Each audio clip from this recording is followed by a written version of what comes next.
오늘 탕자가 받은 세 가지 선물에 대해서 말씀을 증거하고자 합니다. 보통 이야기 잘 하는데 저희 군 생활 이야기 들으면 재미가 있습니다. 저는 군 생활을 어디냐면 대전시 안에 있는 계룡이라는 곳에서 군 생활을 시작했습니다. 원래는 공군으로 입대를 했는데 원래 특기가 토군병이었는데 그곳에 가니까 새로운 직책을 받았습니다. 쉽게 말하면 조경병 이러면 잘 모르겠죠. 하분병 이렇게 장난스럽게 외칩니다. 우리는 주된 업무로 보면 간단합니다. 우리가 잘 아는 별 3개짜리나 4개짜리들이 회의를 하거나 행사를 할 때 직접 가서 화분을 들고 행사를 준비하는 업무를 맡고 있었습니다. 근데 그 중에서 많은 것들은 안 차리고 가는데 카독 가다가 별 3개짜리 방이나 참모 총장실에 들어가서 화분을 점검할 때가 있습니다. 그때는 어떻게 하냐면 군화도 닦고 옷도 A급으로 맞추고 무엇이 완벽했을 때에 그곳에 들어갈 수가 있습니다. 이제 군무라는 사람하고 대동해서 들어가는데 그분은 이제 들어가서 화분의 위치를 파악할 동안에 저는 다른 업무를 받습니다. 뭘 할까요? 제가 가면 거기에 보면 비서가 있고 당직병이 있습니다. 제가 들어가면 이 비서가 저를 잠시 보자고 부릅니다. 커피를 타주면서 나와 같이 어디 좀 가자 해서 따라가면 어디로 가냐면 화분을 보여주면서 얘가 왜 죽었는지 파악을 해달라고 물어봅니다. 이유가 뭐냐면 대부분이 물을 많이 주거나 적게 줘서 죽는 경우가 많습니다. 그래서 우리 조경병이라는 게 특징이 있는데 우리는 당직병이나 하사들한테도 잔소리할 수 있는 권한을 주어지게 됩니다. 그때마다 매번 잔소리를 합니다. 물을 많이 준다 해서 꽃이 사는 것도 아닙니다. 적당한 시기에 적당한 양에 적당히 줘야 꽃도 살고 난도 살 수가 있습니다. 더 쉽게 말할게요. 난에게 물을 많이 주면 죽어버립니다. 나는 한 달에 한 번, 꽃은 이틀에서 3일에 한 번 물을 줘야 살 수가 있습니다. 그러나 너무 강하게 줘도 죽고 너무 추워도 죽고 너무나도 적어도 죽는 것들이 화분이라고 알 수 있습니다. 어떻게 보면 세상 기준으로 보면 제가 화분병이라 하면 웃음거리밖에 안 되죠. 근데 제가 일을 하다 보니까 그런 것들이 있습니다. 인내를 배우게 됩니다.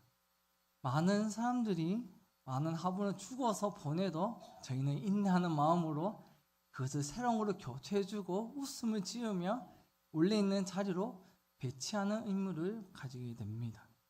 오늘 말씀에 보면 탕자가 받은 3가지 선물이 나오게 되죠. 뭐가 있죠? 옷과 새 신발과 새 가락지를 받게 됩니다. 이 모든 것은 그 사람의 직분이나 그 사람의 위치, 그 사람의 가문들을 알려주는 것입니다. 오늘 말씀을 통해서 그들을 가지고 있는 의미에 대해서 알아보고자 합니다. 오늘 예수님께서 강조하고 싶은 의미와 흐름을 보면 탕자가 돌아올 것을 예상하고 미리 준비해 놓은 것을 가지고 오라는 뜻을 가지고 있습니다. 여러분, 비천한 돼지가 먹은 열매조차도 먹지 못한 탕자가 좋은 옷과 좋은 음식을 먹고 있습니다. 그리고 아버지는 탕자에게 3가지 선물을 주었습니다. 먼저 제일 좋은 옷을 그에게 선물을 주었습니다. 여러분, 그 당시 옷은 중요합니다. 자신의 직위, 신분, 경제적 상태를 보여줍니다. 이 탕자는 밑바닥에서 거지꼴로 살다가 돌아오게 됩니다. 누가 봐도 품꾼보다도 더 안 좋은 모습으로 나타나게 되었습니다. 그는 세상에서 가장 좋은 옷을 입고 아버지 다음으로 높은 자리에 앉게 되었습니다. 가장 좋은 옷은 가문의 행사나 인생에서 가장 좋은 날에 그 옷을 입을 수가 있습니다. 오늘 그 날이었습니다. 그러므로 그에게 좋은 음식과 좋은 의복을 아낌없이 그를 위해서 쓸 수가 있는 것입니다. 그런데 자세히 보시면 그 아버지 행동을 보시면 아무 말 없이 그에게 모든 것을 주고 있다는 사실을 볼 수가 있습니다. 여러분, 그런데 중요한 건 뭐냐면 아무리 좋은 옷을 입는다고 해도 첫째 아들보다 높아지는 것은 아닙니다. 둘째입니다. 제가 저번에 말한 것처럼 아버지가 죽었을 때에 모든 재산은 장자가 가져가게 됩니다. 그리고 장자가 죽었을 때에 비로소 둘째 아들이 그 모든 것을 누릴 수가 있습니다. 단지 똑같은 재질이지만 차남과 장남의 표시가 다를 뿐입니다. 아무튼 이 둘 다 아버지의 아들입니다. 그렇기 때문에 아버지 옷을 입는 것은 당연한 일입니다. 다른 사람은 입어볼 수 없는 옷이었고 그 누구도 보여준 적이 없는 옷이었다는 것입니다. 오늘 아무리 허물이 많고 방탕한 생활을 하고 다른 사람들의 요구를 들어도 아버지의 입장에서는 자신이 정말 사랑하고 아끼는 아들입니다. 남이 될 수가 없다는 겁니다. 여러분, 아버지의 죽음을 생각하지 않는 둘째였습니다. 쉽게 설명해 볼까요? 탕자가 아버지께 가서 재산의 일부를 달라고 하는 이야기는 쉽게 설명하면 아버지 그만 죽으세요 하는 것과 같습니다. 아버지 죽어야 재산 주기 때문에 그렇기 때문에 아버지 입장에 보면 어차피 지금 둘째한테 주나 첫째에게 돈을 주나 누구 겁니까? 걔 거야 이거? 아버지 자신의 것이란 것입니다. 그렇기 때문에 그냥 준 겁니다. 준다 해서 탕자 것이 안 된다는 거죠. 아버지 것이기 때문에 준다는 겁니다. 어떻게든 자신의 즐거움만 쫓았던 탕자였지만 아버지의 참된 사랑으로 변화된 아이들로 변하게 됩니다. 탕자는 이제 아버지의 둘째 아들의 자리로 돌아왔습니다. 예전의 모습을 보면 겉모습만 둘째 아들이지만 이제 마음과 정신까지도 둘째 아들의 모습을 살게 됐다는 것입니다. 자, 이제 자신과 아버지 사이에는 어때요? 인격적인 관계를 형성하고 있다고 볼 수가 있습니다. 아버지의 모든 것을 자신을 위해 주신다는 것을 깨달을 수가 있습니다.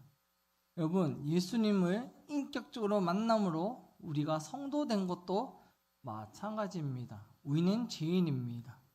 죄악이 가득한 옷을 입고 지금까지 살아왔습니다. 수년간 살았는데 이제 우리가 그 옷을 벗어버리고 예수님이 주신 옷을 가지고 이 땅과 지금까지 살았던 것입니다.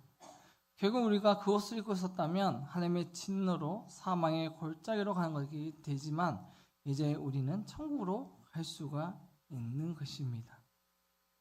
여러분, 예수님은 단 한 번도 우리를 버린 적이 없습니다. 우리를 미워한 적도 없습니다. 근데 우리는 우리 스스로가 그렇게 예수님을 만듭니다. 예수님은 늘 한결같이 은혜의 손길로 우리에게 내밀어 주고 있는데 우리는 그것을 느끼지 못할 때가 너무나 많습니다. 성령께서 우리의 마음에 들어오셔서 사단의 쇠사슬을 풀어주셨습니다.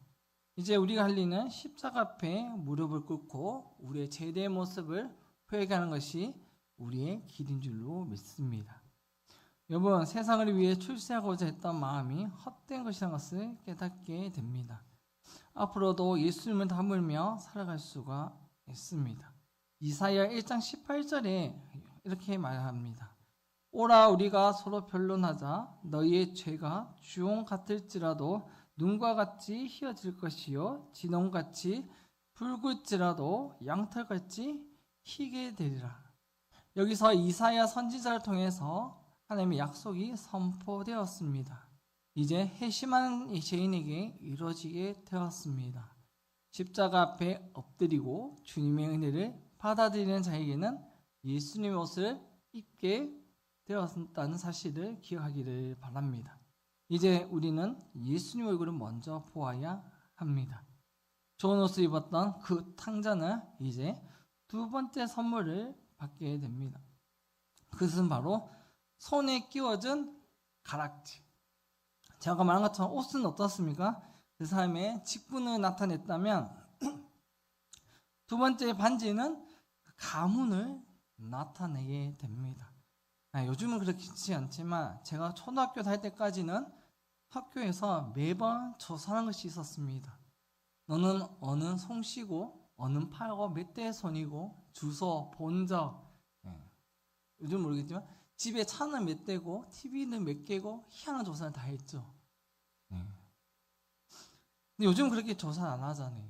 우리가 아무리 있다고 해도 그렇게 중요하지가 않습니다. 그처럼 이 가락지는요, 가문을 상징합니다. 어떤 가문의 아들인지, 어떤 가문의 사람인지를 나타내기도 합니다. 가문의 모든 일을 할 수 있는 증표도 사용할 수가 있습니다. 좋은 옷을 받는 것처럼 그 집의 아들이라며 누구나 받을 수가 있습니다. 아버지가 준 가락지, 아버지의 것을 갖고서 언제나 어디서나 함께 하고 있다는 것을 알릴 수가 있다는 사실입니다. 그리고 아버지의 보호를 받고 있으니 누구도 함부로 대하지 말라는 경고의 의미도 가지고 있습니다. 우리는 이 가락지가 없지만 비싼 것을 가지고 있습니다. 여권을 가지고 계시죠. 여러분 혹시 미국 여권이랑 한국 여권의 차이점을 아십니까? 잘 모르시죠? 뒤쪽이나 앞쪽에 보면 영어로 이렇게 적혀 있다고 합니다. 한국 여권은 뒤에다 영어로 뭐라 그러냐면 우리의 국민을 잘 살펴주십시오. 이렇게 존중하게 말을 한다고 합니다. 자, 우리 반대로 봅시다. 미국이 시끄럽잖아요. 미국의 여권은 뭐라고 적혀 있을까요? 영어로. 이렇게 적혀 있답니다. 우리의 국민을 건드리며 용서하지 않을 거야. 네가 반드시 잡으러 갈 거야. 이렇게 영어로 있대요. 근데 미국 여권과 한국 여권이 참 차이점 있는가? 그런 건 좋은 것 같아요. 우리는요, 외국에 나갈 때 비자 같은 거를 안 받고 나갈 수가 있잖아요. 비자를 안 받는 나라가 많은데 미국 사람들은 한국에 들어올 때도 비자를 내고 외국 갈 때도 비자를 내고 그런 것들이 많이 어렵다고 표현합니다. 여러분 그처럼 가락지를 통해서 자신의 아들인지 당신의 아버지 누구인지를 알 수가 있는 것입니다. 우리 탕자의 모습 한번 볼까요? 탕자는 아버지 것을 가지고 아버지의 간섭이 없는 곳으로 가버렸습니다. 그 이유가 뭐죠? 아버지 것을 모르고 있기 때문에 그런 행동이 나왔다는 거죠. 무엇이 더 좋은 것인지 모르기 때문입니다. 단지 그의 눈앞에 세상의 권세, 돈, 명예들이 강하게 보이기 때문입니다. 세상의 모든 것은 사라지게 됩니다. 아버지가 이룬 가문의 모든 것은 눈에 보이지 않는 힘이 있다고 표현합니다. 가문은 사라지지 않고 자손 대대로 이어지게 됩니다. 여러분 이 시대에는 아무리 돈 많은 사람이라도 가문의 반지를 보면 목을 숙이게 된다고 표현합니다. 가문은 돈보다 더 큰 힘을 가지고 있습니다. 탕자는 돈은 다 떨어질 때 흉년도 함께 경험하게 되자 그는 어떻습니까? 돼지 취급도 못한 처지까지 내려가게 됩니다. 그러나 탕자가 재산을 가지지 않고 아버지 집에만 머물고 있다고 가정하면 어떻습니까? 걱정이 없을 것입니다. 그 누구도 외면하지 않을 것이고 그의 배고픔도 잊어버릴 만큼 풍부한 음식도 먹었을 것입니다. 그런데 오늘 탕자의 자세를 보면 밑으로 내려갈수록 성령께서 그를 간섭하는 것을 보게 됩니다. 우리도 마찬가지로 예수님 믿으면 하나님의 가락지를 받게 되어집니다. 하나님께서 우리를 먼저 선택하셨고 그의 책에 우리의 이름이 적혀 있음을 기억해야 합니다. 그러면 주님의 능력이 임하게 됩니다. 예수님께서 승천하시고 제자들에게 약속하셨습니다. 끝까지 너희와 함께 하겠다. 약속하셨습니다. 제가 성교 훈련을 하면서 이런 이야기가 들은 적이 있는데 재미로 한번 보시면 됩니다. 책에 나온 이야기인데 예수님께서 승천하시고 천사장의 질문을 받게 됩니다. 뭐라고 질문했냐면 예수님 그곳에 가셔서 지난 3년 동안 무엇을 하며 무엇을 보고 오셨습니까? 하면서 질문했을 때 예수님은 그동안 있었던 일들을 낱낱이 말씀하시면서 이제 그들에게 나의 모든 사역을 그들에게 맡기고 왔다고 말씀하셨습니다. 그리고 천사장이 마지막으로 묻는 질문이 있었습니다. 뭐냐면 예수님 정말 만약에 그들이 예수님 주신 사역들을 실패한다면 망하게 한다면 어떻게 되는 겁니까? 라고 질문합니다. 이때 예수님은 딱 한마디로 정리를 합니다. 뭐라 그랬냐면 나는 그들을 믿는다. 그들은 절대로 실패하지 않을 것이다. 우리는 그런 마음을 가지고 나아가야 합니다. 여러분 제가 갔다 온 곳이 인도라는 곳이 있었는데 여러분 인도라는 곳이 어떻습니까? 황무지 같은 땅, 우상이 가득한 그 땅입니다. 근데요 북쪽은 모르겠는데 남쪽에는요 하루 몇백 명씩 하나님을 믿고 의지하도록 노력합니다. 그들 이야기 들어보면 재미난 게 뭐냐면 그들이 예수님 붙잡는 이유를 보면 딱 한 가지, 그들이 다치고 고통 가운데 떨어지다가 하나님의 복음 들으니까 모든 것들이 나아지더라고 표현합니다. 정말 저 그런 역사가 봤습니다. 다리가 아픈 자가 와서 예배를 드리고 다리가 나와서 걸어가는 사람들, 마음속에 고통이 있는데 귀신이 있는데 예배를 받고 아름다운 모습으로 걸어가는 사람들을 많이 보게 됩니다. 그런 역사들이 지금 우리 옆에 있는 나라에서도 이루어지게 되는 것입니다. 여러분 우리는 지금까지 모든 권세, 땅의 권세를 가지고 살았다면 이제 우리는 성도로서 하나님의 권세를 가지고 살아갈 수가 있습니다. 예수님께서는 죄가 없습니다. 메시아로서 사역하시기 전에 예수님도 세례 요한에게 세례를 받았습니다. 십자가에서 희생 제물로 죽기 위해 죄인된 인간의 모습까지 낮추셨습니다. 그때에 성령이 비둘같이 내렸습니다. 마태복음 3장 17절에 이렇게 고백이 있죠. 이는 네 사랑하는 아들이요 네 기뻐하는 자라 하시리라. 이것은 성부 하나님께서 예수님을 성자아들로 인정하는 말입니다. 우리도 마찬가지로 예수님을 온전한 주인으로 모시면 하늘에서 사랑하고 기뻐하는 백성으로 살아갈 수가 있습니다. 더 이상의 사단의 노예가 되어서도 안 됩니다.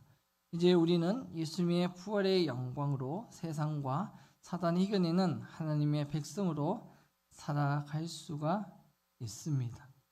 자, 오늘 마지막으로 아버지는 그에게 새 신발을 신겨 주었습니다. 자, 아버지는 탕자의 발에 새 신을 신겼습니다. 굶어 죽기 전까지 이르렀던 탕자는 맨발의 상태로 돌아왔습니다. 여러분 그 당시에 맨발로 다닐 수 있었던 사람은 노예, 종들 외에는 아무도 없었습니다. 신을 신고 있다는 것은 노예로부터 자유를 얻었다고 표현합니다. 이제 그에게 뭐가 있습니까? 좋은 옷과 가락지와 새 신발을 신었습니다. 이제 아버지 아들이 되었다는 것입니다.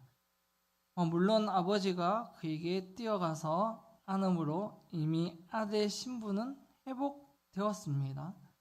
그러나 예수님께서 강조하고 싶은 것은 우리가 믿어 하나님의 백성이 되면 인간으로서 누릴 수 있는 최고의 신분을 우리가 가질 수가 있다는 것입니다.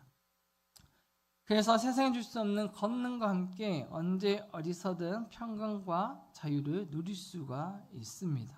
신발을 신었다는 것은 악한 세상에 속박받지 않고 자유롭게 움직일 수 있다고 표현합니다. 스스로 죄책감에 사로잡혀 과거에 얽매이지 않아도 됩니다. 이제 과거 때문에 주눅들어서도 안 됩니다. 가문의 아들답게, 가문의 자녀답게 살아가야 합니다. 그럼 탕자의 모습 다시 한번 보겠습니다. 아버지의 돈을 가져다가 홀딱 망해서 돼지 취급을 받게 되었습니다. 더 못한 처지 가운데 살아가게 됩니다. 이제 그의 모습은 거지 되었고 목숨만 부지하고 돌아왔을 때 아버지는 아무 말도 하지 않고 그저 안아 주었습니다. 여러분, 왜 아버지는 그를 안아 주었을까요? 집에 오지도 않았는데. 그 당시에 율법을 따지면 어떻습니까? 그 아들은 돌에 맞아서 죽는 것이 관례이자 율법입니다.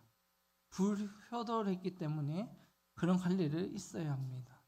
근데 아버지는 그를 안았다는 사실은 바로 그들로부터 보호하겠다는 의미를 가지고 있습니다.